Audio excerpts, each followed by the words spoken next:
menanggapi hadis Kangjeng Nabi Muhammad sallallahu alaihi wasallam, wa kullu bid'atin dolalah wa kullu dolalatin finnar. Sakabeh bid'ah sesat. Bid'ah nu mana?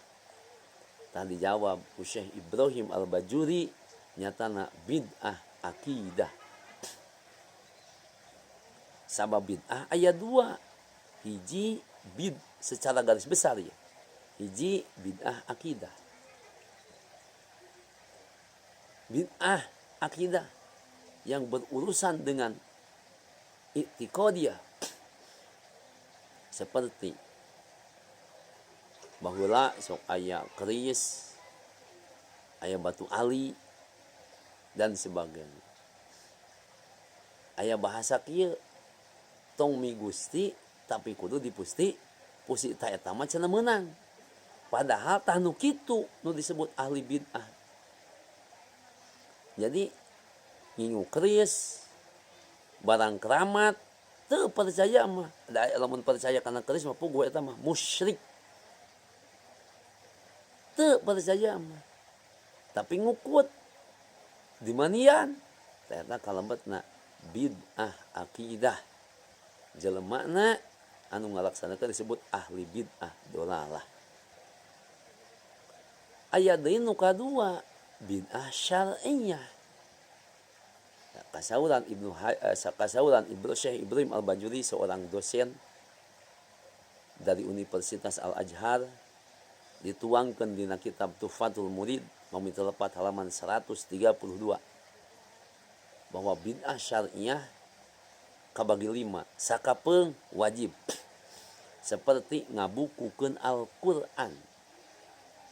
Pan baheula mah dina palapa korma, dina tulang, dina kulit dan sebagainya. Di zaman Sayyidina Utsman, Quran dibukukeun. Tah, eta ngaranna bid'ah. Bid'ahna wajib. Pikeun ngajaga Al-Qur'an bisi katolet-tolet. Nu kadua aya di bid'ah haram. Nu kumaha? Di dia dicantoan seperti pajak. Eta kaasupna bid'ah haram.